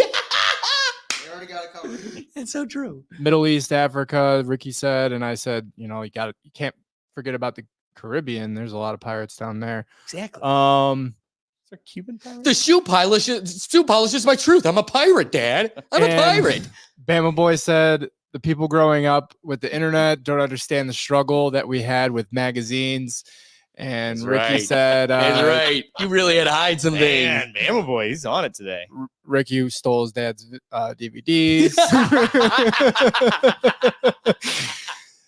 Yeah, I know about them VHS tapes. So Yeah, we've been there. my closing thoughts. I got I think this furry culture is kids that are looking for attention and being attention whores. And Yours. Yeah, it's Here's- part of it. and I'm a big fan of the Irish or the Amish. Me too, dude. The Me too. Amish. I love those. You know what? I think I this love show is Irish. pro-Irish. We're all pro-Irish here. Amish, yes. That being said, let's get to our final topic here. Brian, if you could cue up the swingers video. Oh boy. Oh, he's already got it. Perfect. Let's start with this video then. Let's let it speak for itself. All right. Disney swingers. Anyone who knows me and my long-term boyfriend know that we meet a lot of our friends online these days. We have made a ton of friends in the Disney community, a majority of which we have met on Swingers Upon Maine. This is an app for swingers by swingers. Swingers that love Disney. Ashley and I love to swing all over Walt Disney World Resort, The Grand Floridian. Main Street, USA, Cinderella's Castle. Space Mountain, and people love to drink around the world. Well, how about swinging around the world? Oh, It's our favorite. Swing Upon Maine has Look at Disney that. lovers from You look like all cat over people. the world, and we all just come together in the most magical place on Earth. And heck, why not call Damn. it the most fun place on Earth, too? They We definitely don't don't just like dog trade people. pins at Magic Kingdom. you'd We be trade surprised. They might have a golden partners. retriever there. In fact, they look like small dog people. What is that? You can download the app Ugh. Swing Upon Maine today, That's an ugly and laugh. maybe we'll see you there. And we'll show you a whole new world. Oh. All right. So, Sold. Oh my god! Sold. All right, let me. I bought 5 of those apps yesterday. I want some first thoughts here. while he's talking, please throw the website up so they can see Swing Upon Maine. Jesus, they really hammed it up for that video. Oh boy, there's a ton of references. We're gonna, Jesus, All right. they put a lot of effort. They put a lot of work into that one. I hope they got the swinging they wanted out of that video. 'Cause Come on, that guy goddamn. is not swinging with other ladies. He is light in the loafers. You know, I think hats off to them. They put some honestly, effort here. Like those communities, like I'm just, it's like the furry community. It's like there's a limited amount, right? Like so, process of elimination. Right. We're Hey. all swinging, all around. The kids are around. We're swinging. Say, oh, I can't wait to get that. Go ahead. Go ahead. You got the floor. That was. You know, so I will come back with your thoughts here, but I just want to congratulate them on a very well put together video. What? There's a lot of references. They put every single pun they could in there. That is the most Disney adult thing I could have ever expected from you. Well, it was a very Disney adult video. So It played to its audience. Like they mentioned drinking around the world. Last time I was at Disney, I was 18, and they wouldn't serve me, even though my dad was. Even though my thing said 24. What the hell, dude? And I want to go. I want to drink around the world. I want to hit all those countries in Epcot and get drunk off my ass. And yet, unfortunately for you, Dougie, But you now I had a gotta worry about responsible swingers dad. going there and trying to hit on me. Ooh, I don't think They're so. not. They're not looking for you, I Doug. don't want that gay guy coming up to me. Doug, Every boy do had you the know? same Do you know thought. what swingers? You know what makes a swinger? Yes, but What? agree with Wait. Will's No, point, how but many- hang on, I agree with Will Point. The Will Point? That guy definitely isn't there looking for other women. Yeah. He's definitely, as someone here said, a little light in the loafers. Those people aren't swingers, Doug. Doug, the swingers are 4 people. It's do you understand why they swing, right? Okay. I'm Well, gonna. like if that guy's and- going to Disney and trying to like look for people there, now like I guess Disney's Epcot. well, isn't as no, they're magical not. as They're we not all loafering thought. people there. It's not as magical as we all thought. They've done the loafering and they're bringing them there. That's what the whole video is about. They're trying to get the people on the app. So you talk and converse, and then you And then do you your go due. hit Main Street. yeah. But I All right, so remember do you when have thoughts- Disney World was a Well, I want to kid. hear your thoughts because I got some.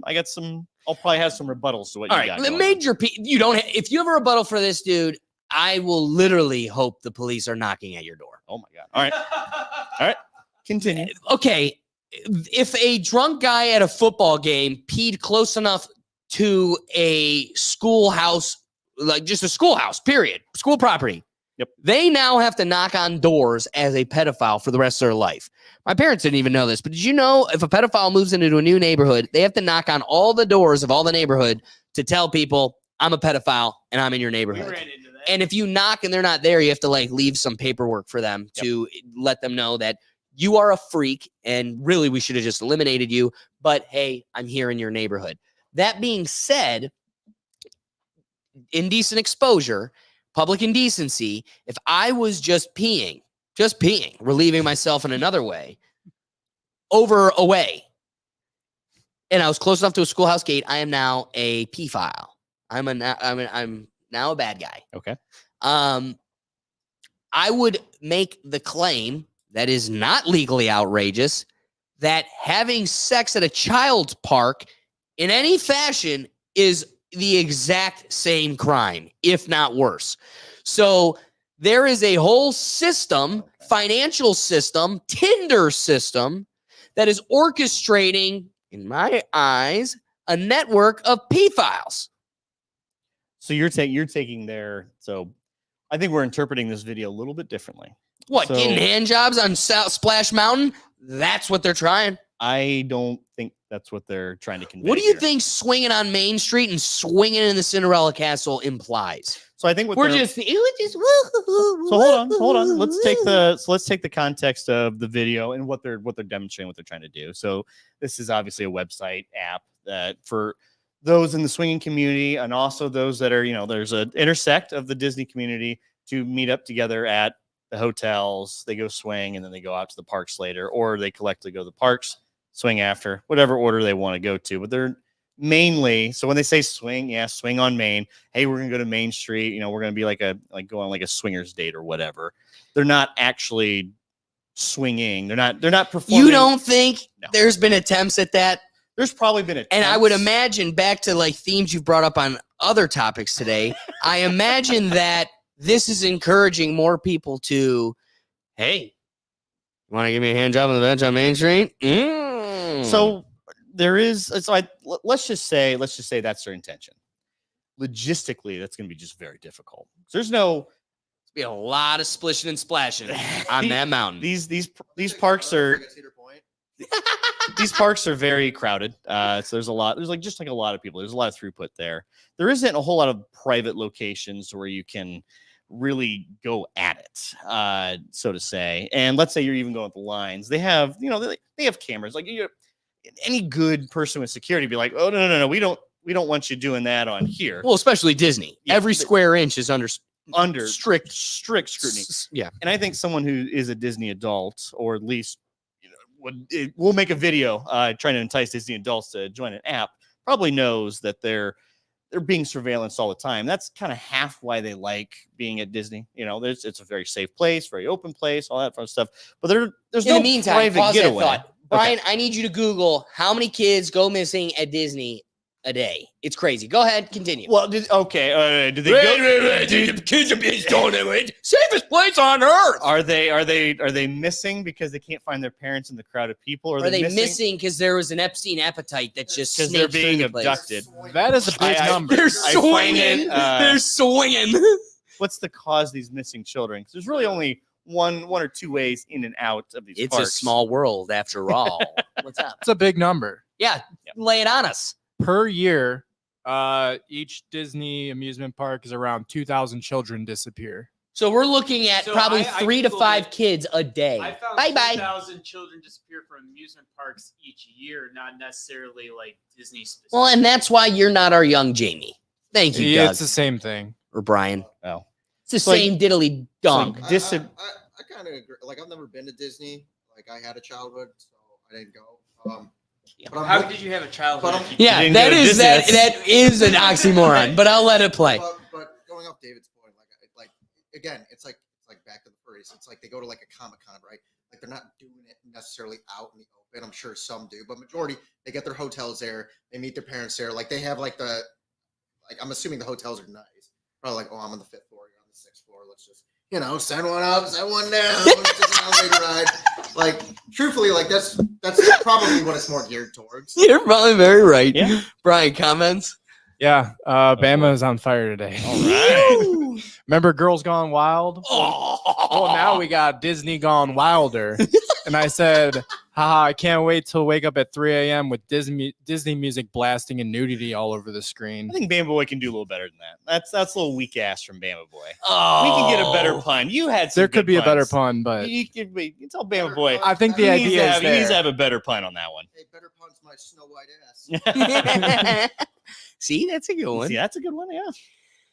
I think, in the spirit of fairness, I'll admit that I find no problem with that concept. A networking program where other couples meet other couples. I get a room next to your room. We swap. We have a good time. The pictures look weird because, like, the gay black dudes with a really round white girl, and it's like, who we kidding? That is, look at the sexy blonde you took the video with. You are either holding a purse, which we all know that's what you're doing, or you're actually into this. And just this, I don't know. To me, it doesn't fly. That's the thing. I think they're actually Disney people love Disney. They're the people that finish their Disney vacation and are planning the next one. And it's usually within a year. What's that like? What is No, that life seriously, like? Expensive. people that really like It's it. expensive. Like, the people that My like cousin it, buys a pass and goes like once a month, pretty much like a weekend a month. She goes down. And little did you know, she does Yeah, no. to the now- de- the- now I to might the- be a little concerned they- about they- what she's doing down there's there. those doors in between the rooms. Come on in. And it's just, the Seinfeld spread just naked across the bed. Like, The old school connection. Yeah, you wanna see Are me those dr- still a thing? you want to Oh, see they're me in still- my they're still goofy thing. costume? No, if girls do that, they walk in, the Frozen soundtrack's on, they love it. Like, I know they love it, dude. Like, Yeah. What better way? I don't know. It seems like a good little vacation personally, thing. I don't like Disney adults. I have no issue with this. If they want to do this, and again, like you said, it's like the CCP there. They got the credit score. They know exactly who these people are. They know exactly who's probably using the apps. They know what they're using it for. Disney doesn't. The only reason I just put a little asterisk to my point, where I agree with the whole spirit of the conversation right now. I do not believe that was the implication of the video and the implication of the network. Like, I think it is human nature that, okay, you and your girlfriend, you have a wife. I So do I have would a I wife, would be of the impression you could resonate with this. We've all gotten close enough with a partner to the point where, like, the sexual dance, while still fresh and fun, becomes repetitive. And while you're young, you're trying to keep it fresh and frisky, and you're changing it up. to me, it doesn't seem out of the realm of possibility, and it seems like an unspoken encouragement of this network that the human nature of people, we're going to try to push this envelope and get somewhere else. So to me, I'm curious how much of it is truly, let's just share a vacation with strangers, because I think that is fun. It would be fun if you had such a strong relationship with your spouse that, like, I'm going to go spend a day at the happiest place on earth, my favorite place to be, with a total stranger or somebody that I built, like, a direct message type of relationship with. Seems fun. I'm going to go spend a whole day with them, and then we're going to go back to the room and have fun. And, like, totally get why people would do that. And it sounds actually kind of enjoyable. Sure. But I think there is an implication by the video and the website that, like, we're frisky freaks and we're trying, and there's an instinct to push the envelope. And I don't think it would find much success, but also if and when it is tried, it needs to be acknowledged that is a sexual infraction. Like, you will have to be on a list. I think it's going to blow. I think you're right. One of those things that's going to blow up. Because our culture is so Well, they love screwed. it. And like Disney adults, like I said, they love going back to Disney. Like, that's truly, like, that's their home away from home. Like, But even more, I love that point. But even more so, I think traditional relationships are dead now. Like, somebody where it's like, I'm trying to give you my everything. And in the spirit of that, I want you to give me your everything. And we're exclusive to each other. That is an increasing anomaly. I don't think that. So hold on. So you think monogamous relationships are slowly falling by the wayside? Yes. By the wayside, as in will no longer be a thing. No, I just think the spirit of people is we're married, but I'm not totally convicted to you. We'll come home to each other, but we've got an open relationship.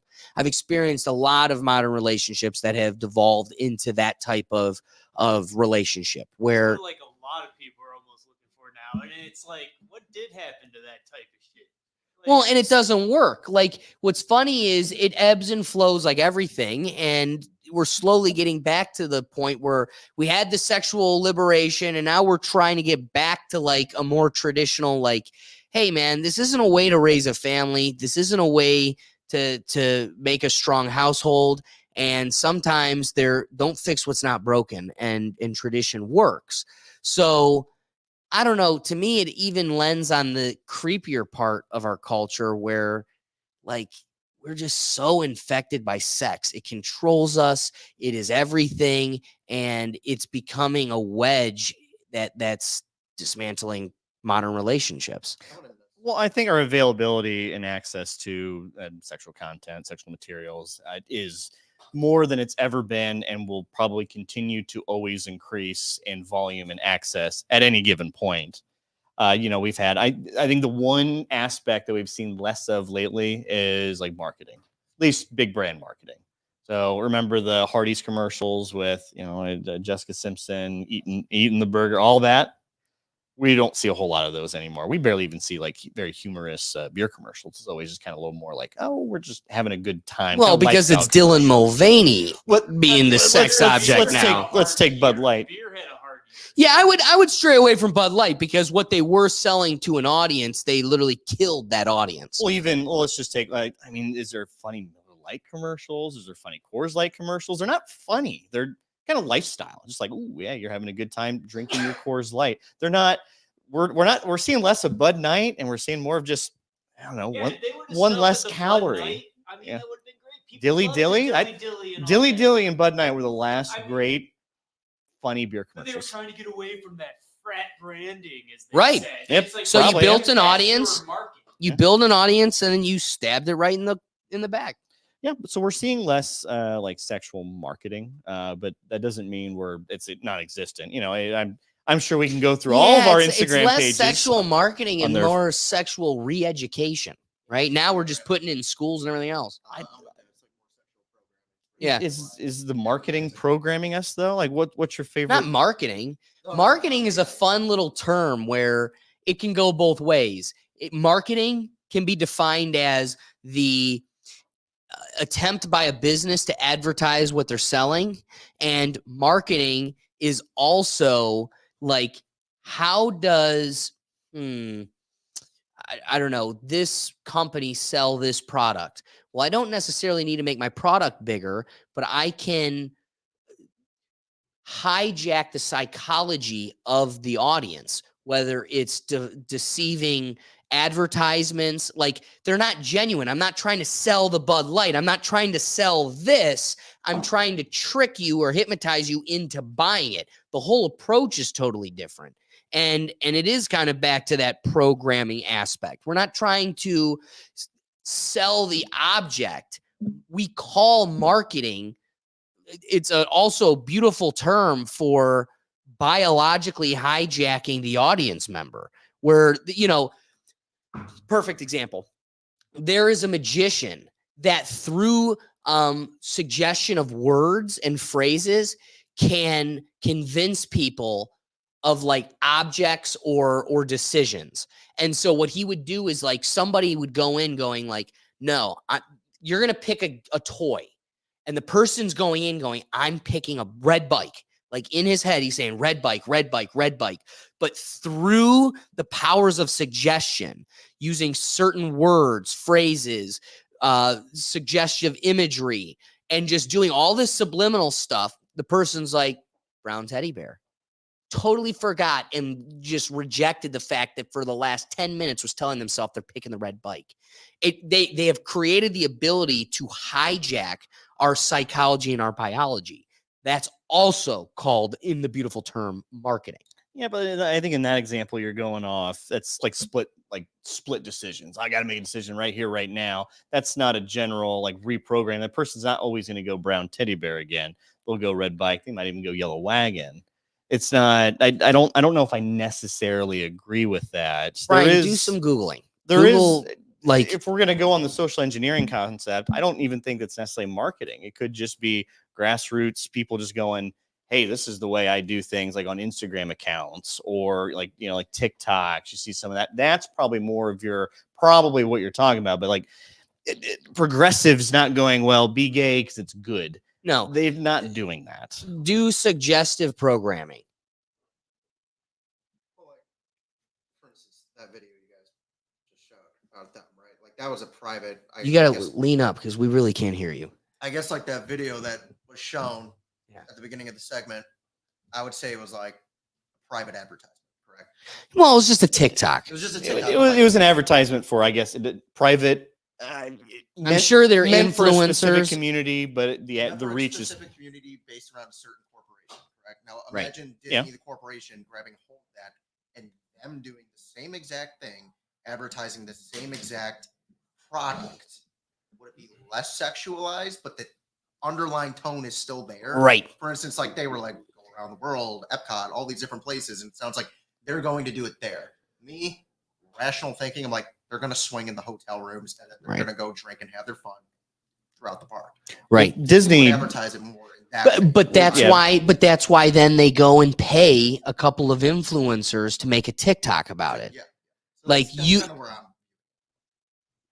I mean, not really. I can't, like, where's the examples of that style of marketing for this specific kind of like social re-engineering that isn't just make this brand feel better, or like Ford isn't paying influencers to go swing with other Ford users. That's not that community they're really trying to build, at least far. Like, But so they could. They could. Any brand could, but they're They're not. Disney wouldn't do that. No. But like if it continues down a route where this is like a recurring thing, not just saying Disney, like different corporations. Disney Would they adopt that? Disney loves leaning into the Disney adult, and they have their audience is no longer for an 8-year-old. That used to be the target. They're all about playing nostalgia now. Exactly. So again, we're now 30 and sexually active and horny. We are. So the reality is they're gonna placate to that. They're gonna placate to that.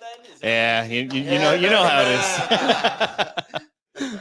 So to me, they even if they're not saying go have sex with other Disney fans, they love making adult Disney weirdos and encouraging this culture that has snowballed into like they definitely are not straying away from Comic-Con and a Twitch streamer that dresses in Snow White with their tatas out. They're like, yeah, low key, that helps us. Like they definitely are all in favor of that stuff think most because of they the- could definitely start discouraging But if adults you from go to not Disney growing up. wearing something like that, showing your tatas. Oh no, that's Right. but they do it on the internet. They're all for it. Do they know why they don't want you to do that? You know that? You know Well, why? they have to pretend It's to a care about the kids. family-friendly park. Part Because of it. dad will not focus on the kids if you keep Dad's filming the wrong kids. They don't want like crazies or like these like hardcore Disney adults going dressed as that, and then them being the attraction for the park. So there was a couple cases where people would elicit services to be their own private tour guide at Disney World. So I'd be a Disney fan, I'd be a Disney history expert and all that, and I will basically you pay me to tour around the park with me.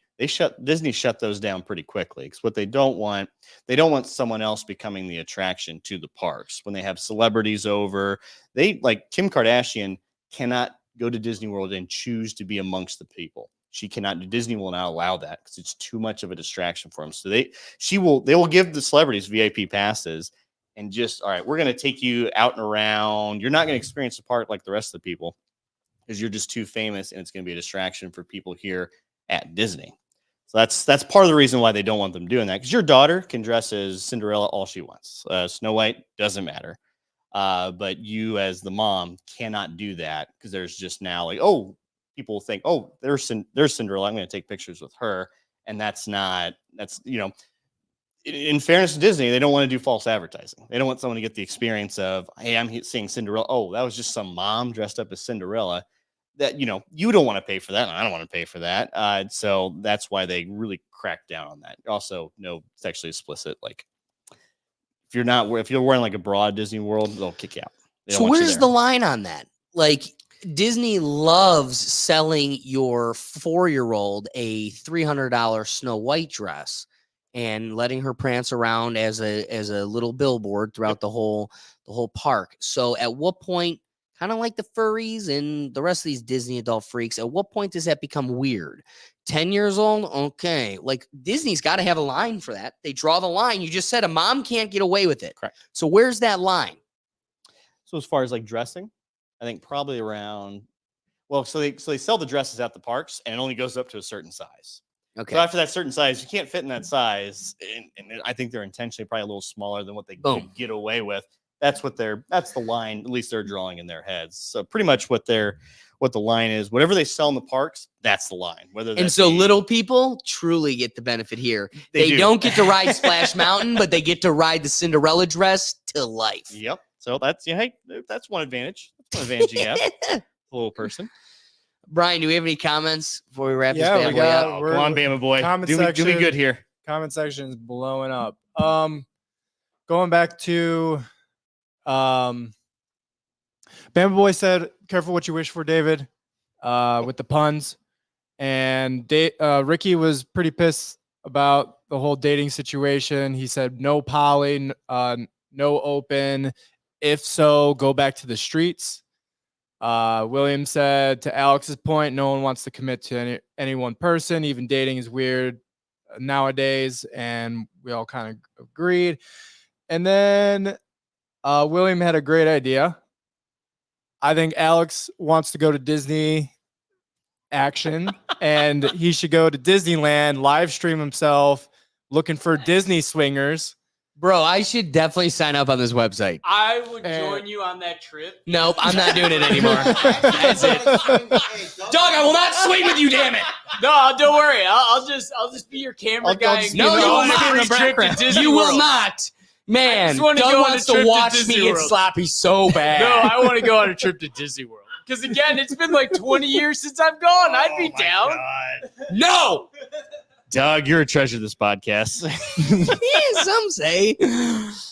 A Bama Boy was wondering if they'd start making rides, like you have to be at least this old to ride this ride. And oh my god, do you guys remember the infancy of the internet? There was like, E-Bombs World, one of those websites where it had like cocked up pictures and videos. You just go to this website and it's got like all these crazy, and one of them was like Elmo doing drugs on Sesame Street, like crazy videos.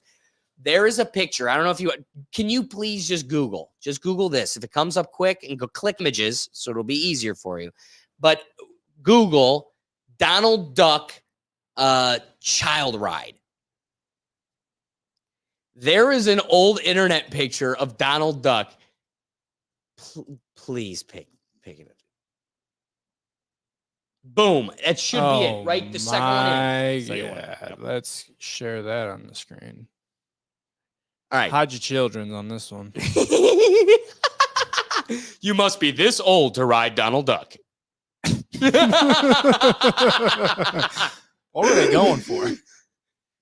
All right. So let's bring it back. Wrapping thoughts. Oof. Here's the thing. Back to love on the spectrum. I do not want to get in the way. Love is love. And people find people. And if you guys are, striking a chord and get along with each other, great. The only thing that strikes a chord with me or stood out to me with this topic are two things. Why it even brought my attention. That video is weird. That guy definitely is not looking for other ladies. We know what's going on. You guys are also weirdos. So the video itself, there's a lot around that. Weird video. That also being said, I just want to take the Rethink Tank is going on a limb, is going to take the provocative position that I do not think it is appropriate and we should stand against hand jobs on Main Street. So if and when the implication of this video is that the swingers are going to go swing and have fun, because what does she say? We out here swinging on Cinderella's castle, out here swinging on Splash Mountain, and we swing it on Main Street. You did us the favor of inquiring to a Doug what the definition of swinging is and what that means. That is not having a conversation. Swinging on Main Street is not sharing a slushie. Swinging, I don't know, on another location in Disney is not sharing a churro. You are... And that's inappropriate in grounds that are public, surrounded by children. And that is my stance. I don't know, man. I've taken your job on Main Street. I get Final what you're thought. saying, but It'd be a magical moment. Yeah. Oh, Doug, you got a good one here. So I have the complete opposite opinion. They're not actually getting down and dirty on Main Street or Splash Mountain. And that I'm supportive. Especially not in the small world. They're keeping it contained in the hotel rooms, at least for the most part. And what they do outside of the grounds, no one can really control. But just logistically, it's just going to be impossible to do. It's weird. It's odd. Just all these mismatched couples walking through Disney, their hair's just a mess. Yeah, it's weird. They went hardcore in the puns, which it's great. The puns that's the best part of the video. That's good marketing. They went all in. David's thirsty. So yeah, I have no problem with a couple. If you're really into Disney, really into swinging, hey, what better marriage than experiencing that with other swinging Disney adults and have an app doing that? In pure liberty and libertarianism, live, let live. As long as they're not hurting other people. And I agree with you here. And a hand job around kids is hurting other people. Yes, so as long as that's common ground, I'm happy for you to be on any app you want, David. Swing Yes. away. Yeah. Don't do it in front of children, around children, or involve children. I think we can all agree with that. Is that fair? We agree. Yes. I think the comment section probably agree. Bama probably agrees with that as well. Brian, what do you think? So I think that they're gonna start having all these goofy diseases popping up that they'll need to get frozen off. But in the comment Goofy section, diseases that need to be frozen off. That's a good one. No, Goofy disease would be the perfect name for a Disney person. No. I got the Goofy. Caught the Goofy disease would be the perfect name for a person who has toxoplasmosis and is a furry and a Disney adult. Oh, wow. So you're tying it all together. And I don't think they're exclusive. I think most people overlap a lot of those circles. The Venn diagram has a bigger overlapping section than we think. Yeah, so Ricky said he'll book his ticket to be your cameraman at Disneyland. And You got a lot of people joining on the swinging quest. On there, big guy. But- Hey, Ricky, now better let you out here swinging with us. You're going to be the one bringing us Cinderella. but the catch is he wants to do just the interview parts. How's it going down there? You look sweaty. That's all I got. All right. That being said, everybody, thank you for joining us. It's been a long episode, but we had a lot of fun with it. I appreciate everybody that joined us in the comments. Oh, yeah. Scatner, Ricky, Bama Boy, to everybody. Thank you for joining us. The thing that makes the live show so fun is getting your dialogue and your perspective involved. That's the whole purpose of the show. So thank you. Guys, we're going to be here every Tuesday at 7 p.m. So join us again so we can get you involved. We also do a live show, Brian and I, reactions, Sunday morning. Think of it as like Sunday coffee, Sunday morning cartoons. Join a laugh where we just watch internet videos and share a couple laughs. That's live, 9 a.m. every Sunday. Otherwise, you can catch all of our content on our website at www.rethinkthingpodcast.com. That being said, guys, I look forward to catching you next week. Peace.